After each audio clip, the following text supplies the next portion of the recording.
Fala pessoal, aqui é o Anjo do professor de Biologia e agora, continuando as proteínas aí, nós vamos falar sobre a desnaturação delas.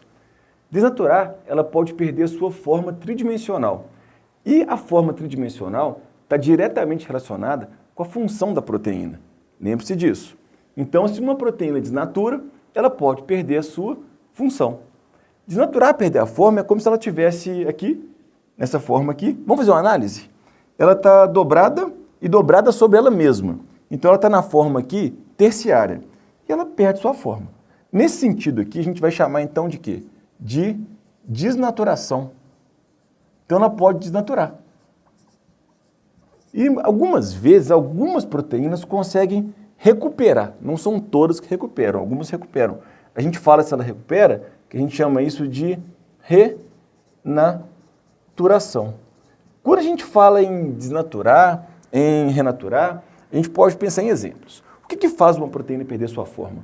Para manter as interações que dobram a proteína, que dobram ela sobre ela mesma, nas suas formas secundária e terciária, é interessante a gente perceber que o meio é fundamental para isso. Então, o pH é importante, a temperatura é importante. Então, se a gente altera muito o pH, altera muito a temperatura, a gente pode também acabar com a forma dela.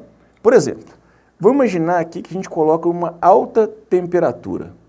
Se a gente colocar uma alta temperatura, a gente desnatura a proteína, ela perde sua forma. Um exemplo interessante é quando você vai fritar um ovo. A clara do ovo tem proteína.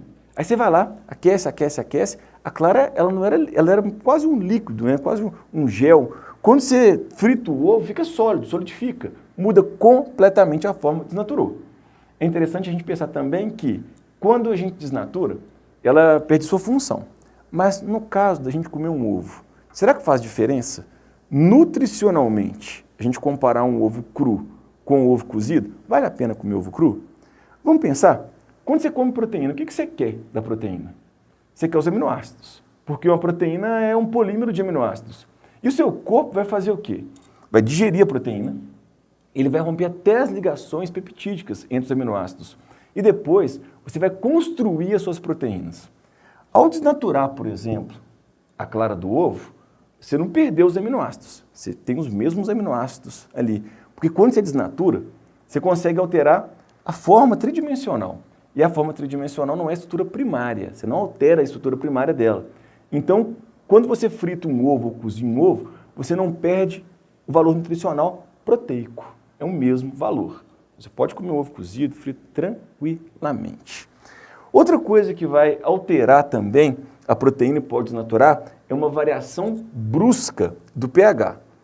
Quando eu falo em variação brusca do pH, é porque é o seguinte, pode ter uma questão da prova falando assim, ó, pHs que são pHs ácidos podem desnaturar a proteína, pode desnaturar a enzima. Depende. Tem enzima que o melhor pH para ela é o pH ácido. Por exemplo, a gente tem a boca, o estômago e o duodeno. Boca, o pH da boca é um pH neutro, próximo de 7. O pH do estômago é um pH ácido, próximo de 2. E o pH lá do duodeno é um pH básico, próximo de 8. As enzimas, que são proteínas que atuam na minha boca, elas desnaturam lá no meu estômago. E as proteínas, enzimas, que por acaso atuam no meu estômago, elas desnaturam no duodeno. Então, o que desnatura não é um pH ácido ou um pH básico, é a mudança brusca no pH. E outra coisa que pode desnaturar também são substâncias químicas. Às vezes você pode perceber alguns produtos que as pessoas passam nos cabelos e quando passa aquele produto no cabelo, o cabelo que era ondulado, poderia estar na forma secundária ou até mesmo na terciária, dobrado sobre ele mesmo, ele alisa. Por que ele alisa? Porque a gente vai acabar com ligações de hidrogênio, pontes de sulfeto, interações hidrofóbicas que geravam a forma das proteínas. Então, vai alisar e ele vai mudar a forma. Lembre-se, então, que se a gente pensa em funções das proteínas, mudar a forma faz com que ela perca a sua função. Uma outra observação importante é que altas temperaturas desnaturam e baixas temperaturas inativam as proteínas. Elas não desnaturam proteínas, elas inativam. Se a gente volta para a temperatura normal, ela pode voltar a funcionar. Alguns exemplos interessantes que a gente pode ter são exemplos como os índios, quando eles vão caçar, eles passam um veneno na pontinha da flecha. Aí eles passam um veneno na pontinha da flecha, que é uma proteína. Aí o cara vai lá, tira no macaco que está em cima da árvore, aí o macaco paralisa, cai, aí depois que ele paralisou e caiu, o índio vai lá, cozinha a carne do macaco e come aquela carne. Mas se o veneno paralisou e quase matou o macaco, por que ele não paralisou e quase matou o índio? Tá fácil de pensar, não tá? Porque ele fez o quê? Porque ele cozinhou. Ele aumentou a temperatura e desnaturou aquela proteína que era um veneno, e quando por acaso muda a temperatura e muda a forma, não tem mais a forma tridimensional que tinha antes, muda a função. Aquele veneno ele perde a sua atuação.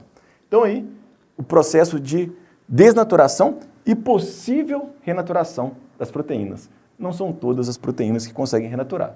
Beleza? Abraço, pessoal!